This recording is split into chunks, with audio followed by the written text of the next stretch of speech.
Kyle Rittenhouse's fate is now in the hands of the jury. Deliberations are underway to decide if he killed two men as an out-of-control vigilante or in self-defense.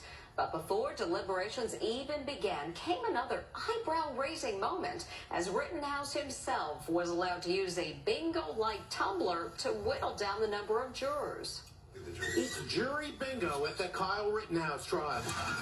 Rittenhouse himself reaches into a tumbler and picks the numbers of 6 jury members who are to stand by as alternates. Number 14, number 45, number 9, and number 52. That leaves 12 jurors who are now deliberating his fate. I've never seen a defendant actually do the picking. Who typically would do that? The court clerk usually does it and then hands it up to the judge. This is the first time that I saw a judge have a defendant himself pull the names. The jury is composed of 7 women and 5 men, one of whom is black.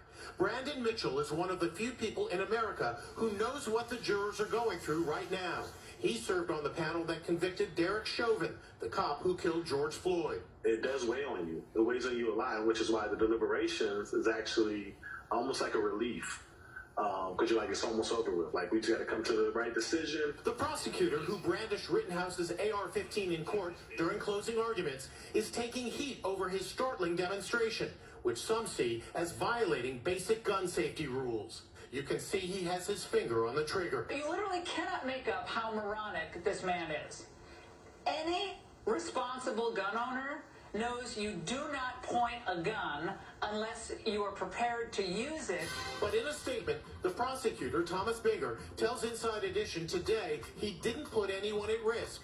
2 detectives verified that there were no bullets in the weapon just before I handled it. When I aimed it at a blank wall. At no time did I point the weapon in the direction of any person. I was very careful about this. After closing arguments yesterday, the judge gave the jury a stern instruction. You will pay no heed to the opinions of anyone, even the President of the United States or the President before him. He was referring to President Biden suggesting Rittenhouse is a white supremacist during the 2020 election. On the other hand, then President Trump came to Rittenhouse's defense. He was trying to get away from them, I guess, it looks like. The national divide over the case is evident on the streets of Kenosha.